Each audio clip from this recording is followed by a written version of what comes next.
The Electoral Commission should be in the forefront of reminding all political players that good politics is a competition of ideas, where people receive communication from those who are seeking political office and choose on the basis of the superiority of ideas. And any individual or group of individuals who perpetrate or encourage people to participate in violent activities should be barred from participating in the electoral process.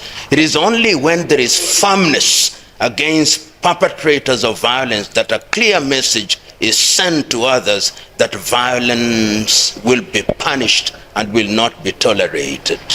The elections in Uganda are not unique and different from other elections in the continent of Africa. We have seen it in Kenya, in different countries. Violence appears to be part and parcel of our electoral processes, and electoral processes are tended by violence, by cutthroat competition, because the politicians see elective positions as positions of material aggrandizement. We must liberate the politicians from the belief that their role as politicians is to use any means necessary.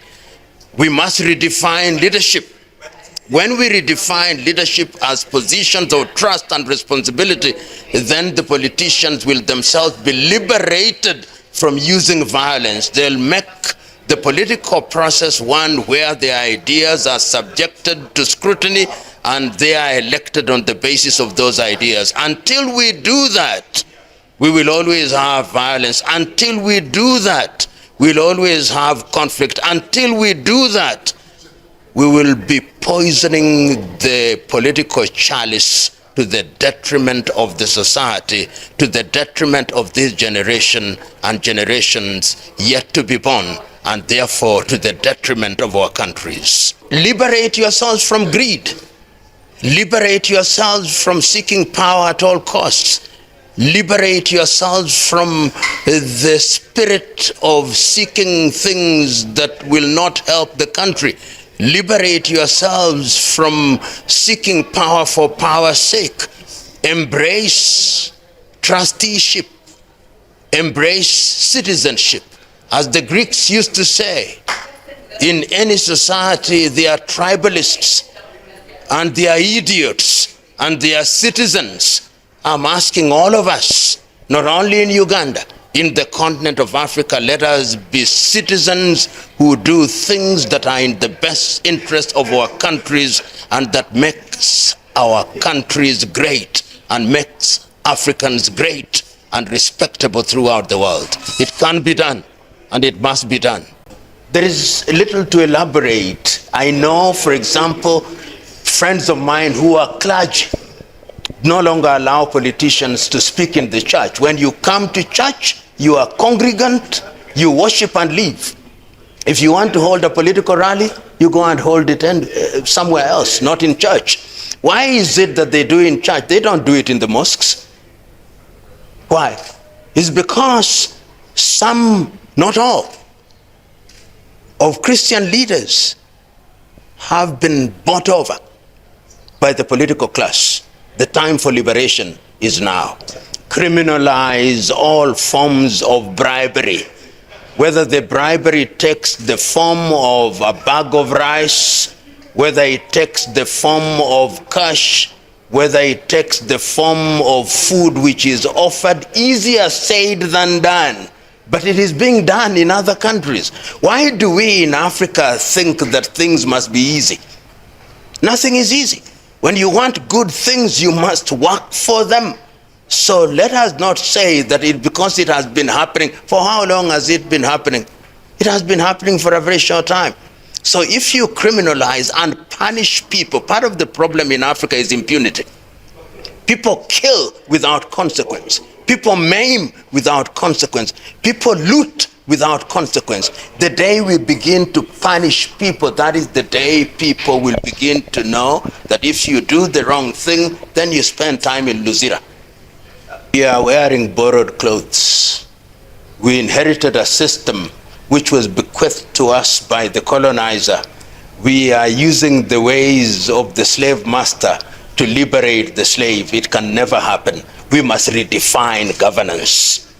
The day we define governance, with the day we redefine governance and go into our systems and pick the positives out of there, that is the day we will begin to move in the right direction. And there are no instant coffee solutions. There are no microwave solutions. It may not happen in your lifetime, but let us begin.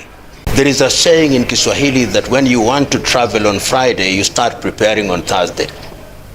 That, I believe, is sufficiently indicative of what must happen. Electoral processes are processes. Remember, it is a process, not an event. It starts with voter registration. It continues with voter education.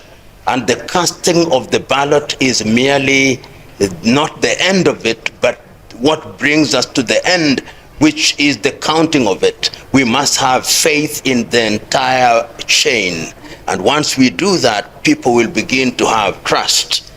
And it varies from country to country. Why is it that Germany, with a population of 82 million, counts votes in 8 hours, and African countries with voters that are not 12 million can't count? It takes them days.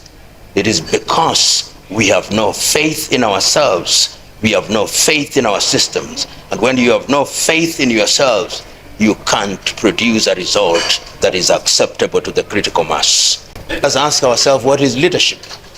Leadership is service. And women are not present in electoral leadership as they should be, not in the numbers that we would want, because we have made the process so violent, so toxic, that they don't want to participate. Women, when they attend rallies, have to wear jeans and trousers and running shoes, because you never know when a stone will be thrown. The day we make the environment one in which my mother, my sister, and my brother and other people can participate on an equal basis, and my wife, my daughter, can come with high-heeled shoes in the knowledge that after sharing ideas, she'll walk comfortable. That is the day that we will have women, because it will be a contest of the minds, not a contest of who can hire more goons and who can throw stones better. That day must come. Leaders are critical. Whether it is the electoral process as bequeathed to us by Europe and America is a debate that Africa must now engage in. It would appear to me that in Africa, elections give birth to death and violence. So the time is now for us to be courageous enough to ask ourselves, what systems of governance will immunize ourselves from this pain? For the moment, we have lemon, let us make ourselves lemonade. Technology and machines are manipulated by man. They don't act of their own motion. And if men and women are dishonest, technology will produce dishonest results. So the first thing is to deal with values and virtues of the men and women behind the machines. Artificial intelligence is good for those who are honest. It is a good servant and a bad master. That is the nature of technology. It is like the knife. You can use it to cut meat and eat meat, and you can also use it to kill. Choose you now how you use the knife.